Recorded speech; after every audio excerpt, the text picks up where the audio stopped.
Good morning. Saturday is catch-up day around here. And so this morning I've compiled a list of things I didn't get to last week and what needs to be done this week so that all the work that we put into it isn't a waste. So just give you a little tour of my herb garden in the upper part by the house, places, things where I put things that I didn't have room for. So we'll start with over here. My strawberries haven't been taken off like they should. When we moved here, we had strawberries like all summer long, and it's like, oh great, Kathy, you ruined it. You went to everything. I pulled a lot of mint out so that I could use them as companion plants and make tea, and that's worked. The mints come right back up, but there was just a small section right here with this huge strawberry patch. Not the whole garden, just this right here, and it just kept producing. And since I started working on it, it's just not producing. I think one of the problems is that when I started having runners that were coming outside of the garden, I was picking them up and I was moving them across. So it's it's really spread, and there's just not enough air. So I need to work on soil quality here and really thin them out. More is not always better. The more plants you have does not necessarily mean the more yield you're going to get in fruit, and it's too crowded, I think. So I may have to just call it a loss for this year. I'm getting like 3 or 4 strawberries a day. I've been taking them when I have enough to freeze. I've been washing them, putting them on a cookie sheet, and then once they've frozen for a couple hours, putting them in a Ziploc bag, hoping to make some jam at some point. But in a perfect world, we'd be picking them every night and having them strawberry shortcake fresh and have enough to put away to make jam. But that's just not the way it's working out. When they all die off in the fall, I'll more than likely pull a lot of plants. Even if I have to buy like a baby pool or something to put them in, so that they'll extend it, make the garden bigger, not necessarily have more plants in it. I have all my marigolds. I didn't get any takers from any locals to buy these for $5 each, which is actually a smoking deal. If you were going to buy these in a garden store, you probably pay $10-12 for a pot that size. I have so many more I can pull out. So I'll either end up decorating my house with it or throw them in the lower garden for protection against insects and critters that like to get into the garden.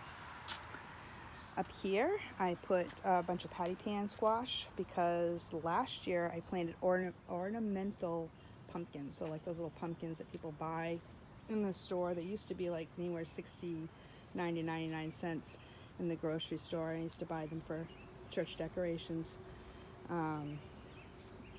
but they did really good. We got so many of them last year, and I didn't really do anything with them. So seeing how that type of plant, pumpkin squash plant, did so well up here, I figured I'd put the patty pan squash in here, which I plan to freeze, not can. We've had it a few times. We've roasted it out of the can, or the jar I should say, and it's been great, but the consistency is kind of mush because you're cooking it so much while it's processing in the can. So I'm going to try freezing them this year.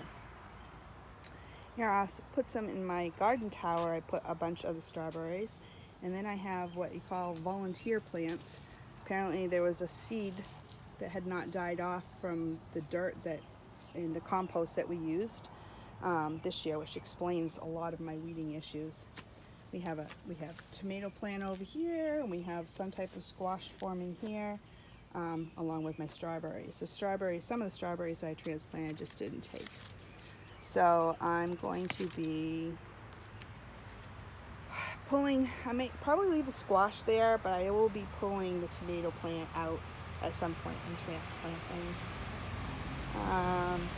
Some random morning glories and hibiscus starter that I have not figured out where to put. That's, I guess, more of a bush plant, and I just haven't figured out where to put it.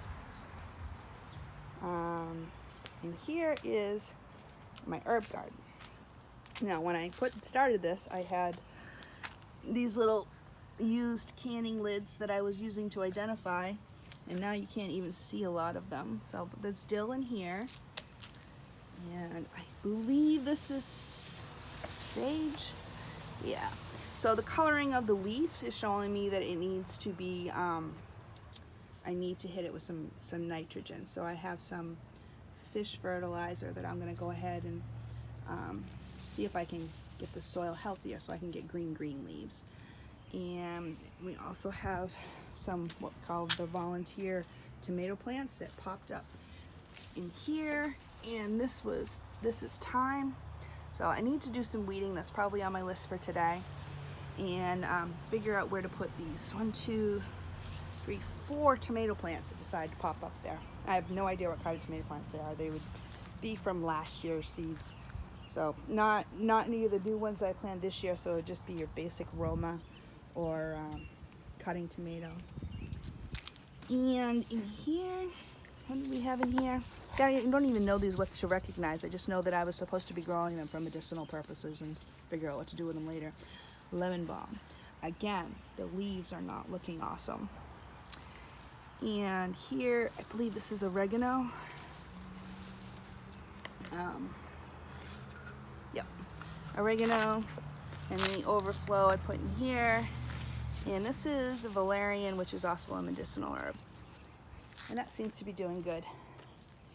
I started potatoes, sweet potatoes. I went to a organic store and bought organic sweet potatoes, and then I stuck them in jars with toothpicks, sticking them with water, and waited for stems to start growing out of the top. And it did. I tried it another way. Another video I saw was just to put them in dirt, and supposedly that person had better success. I did not. I had the sweet potato just rotted, so I had to put them in the glass jars and kept them in water, and got roots. When the roots from the stems got stems, I'm sorry, and then I pulled the stems when the stems got to about 4 inches tall, and then when they developed root system, I put them in these bins, these big pots that Rick found. And we'll be doing, if this is successful, we'll be doing more of these, and I think I can plant more of these like in the middle of the summer for a fall harvest. This will be, I guess, when the leaves draw back. This is, like I said, this is a learning curve, so there's so much I have not learned. I'm constantly looking up, okay, so this is where it's doing right now. Now what do I do? That will probably end up being, this was like one lone carrot I left in here. I tried to plant some carrots in the winter. I thought they hadn't done anything. As you can see, the grass has really taken over. Rosemary. I started some chamomile seeds for a second time. I just started them 2 days ago. The chamomile is good for your digestive system. Rick's been having problems with his digestive system. Maybe we can turn to teetotalers in, instead of drinking coffee in the evening, become tea. Chamomile, good for relaxation, also good for your digestive tract, probably good for a whole lot more. It is recommended to plant chamomile in a container because it will take over your garden, which is why it's in there. Got some basil. Can't remember what kind, if this was Thai basil or holy basil. This is holy basil. There's so many different kinds of basils. I have no idea what the difference is. I just bought whatever came with the medicinal seeds that I bought. And this is supposed to be regular basil, but I'm not convinced that this here is basil. I think these might be weeds. In which case, I'm going to have to pull them. I have to get Rick's identifier because my subscription ran out. Can you take a picture over here? I don't have my phone, but I will. Can you take a picture of these and tell me if this is basil or if it's something that, a weed seed that I let get out of control? Because it doesn't, actually I could probably smell it and see if it smells like, it doesn't really smell like basil. It doesn't really smell like basil. And then we had the ducks up here until last weekend. Is that when you moved them? Last weekend? The ducks were here in the chicken tractor that Rick made. And over the course of the last couple of weeks, we noticed some other things popping up at the lawn that we decided to leave alone. That's a sunflower And over here, we don't know. Squash, pumpkin, something. But I mean, it's doing well, so we're just gonna mow around it. If we want to get free food, some food that just, decided to grow without putting any work into it, then so be it. That's what we'll do. Over here is the beginning of my worm farm that I'm gonna try and create. I got some things on order to start with.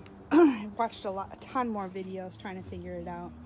I don't want to get worms that are just going to get mush and start stinking and stuff, so still more to learn. I want to do the red wigglers for compost, and the worms are good for your garden. They produce pretty rapidly, and I want to do mealworms to help supplement with our chicken feed. So that's what's on the agenda for today, before it gets too hot. And run out and do some errands and then come back and can the beets. I pulled the last of the beets this week and got them processed and ready to, I still got a ton of leaves I need to process. Either we're gonna eat them sauteed or go ahead and dry them, so we have the beet greens. So the bunch of things to get started today. Rick's gonna be focusing down in the lower garden. I should get down there and do some weeding as well. Kind of hoping he takes the rototiller down the center, because the grass is the only place we grow grass really well is in the gardens. And grass is different than it is in the north. We get all kinds of different stuff.